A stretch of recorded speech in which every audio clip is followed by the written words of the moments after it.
Welcome to Hotline TV, everybody. I'm John Mercurio. And I'm Amy Walter. All right, Iran's missile test is big news today.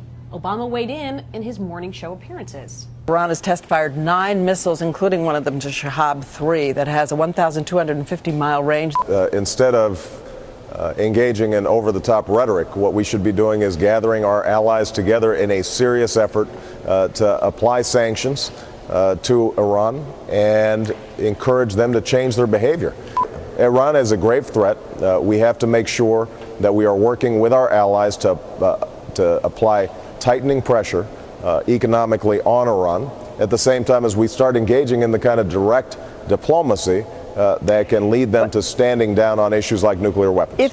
Interesting. All right, so what do you think these tests in Iran mean for the presidential campaign, and then separately, what do they mean for President Bush, the person who's actually sort of still in charge? The president, yeah. Which is sort of fascinating when you saw all the focus today was, what is McCain going to say, what is Obama saying, how are they going to use this issue in the campaign, is it going to overshadow other issues, what is it doing to the price of oil? In fact, that was another big story. Sure.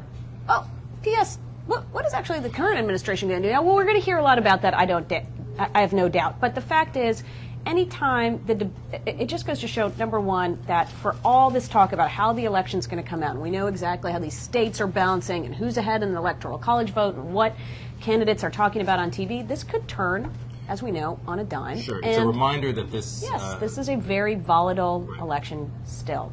At the same time, I do wonder if this issue is enough to sort of give McCain some traction. Yeah. I think it is. I think it certainly is. I mean, look, this is exactly the kind of thing, frankly, that Charlie Black was talking about when he said that that McCain would benefit from a terrorist attack or, you know, the Benazir Bhutto assassination. Except have you noticed that the focus has been on his comments about let's send more cigarettes to Iran? It has for now, but I think that a couple days from now, if this plays out and if this actually does become something of an international crisis, which it's very early, I'm not trying to, you know, we here at Hotline TV, we don't believe in sensationalizing national emergencies. We sensationalize a lot of other things. That's right. Candidate scandal, yes. But if this plays out and if this does become the focus of the campaign for the next month, I'm sure you get a McCain bounce. This is what the Republicans believe helps McCain is a focus on national security, and that's exactly what he wants. And he did. He took a slight slap at Obama today, talking about how what we don't need is unilateral concessions, even though Obama is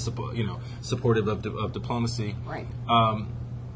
Yeah, I think this is a very good day, frankly, for Republicans, if you can say that in a crass political manner. I know, as we are wont to do here on Hotline TV, everything we are unilateral. We are in our unilateral concessions. And you know, the fact that Obama today is spending so much of his time defending himself as I'm not a flip-flopper, I haven't changed positions on Iraq. You know, this just feeds into that. Again, for the message's sake, not great day for Barack Obama. So, well, except that, frankly, if you listen to what he's saying, he's sticking with the diplomacy. He's sticking, you know, he's not talking about unilateral diplomacy. He's talking about sort of the diplomatic efforts that need to be made. Oh, there's no doubt about that. Is not making, even though we're talking about a government in Iran that is obviously. There's no doubt about that. But when you saw in his interviews, the first question he's getting asked day after day after day, even in a town hall meeting, got asked, have you changed your position on Iraq? What is your real position? You know. So anyway, still talking about that. All right, and then what does Bush do with this Congress? Are they going to just rally around the flag? This is the time, no time for divisions. You know, stopping at the water's edge, et cetera, et cetera. It's a test of that. Yeah. I think it's a test of that because we've seen in the past, no matter how unpopular he is, that in a situation like this, national emergency, he does tend to be.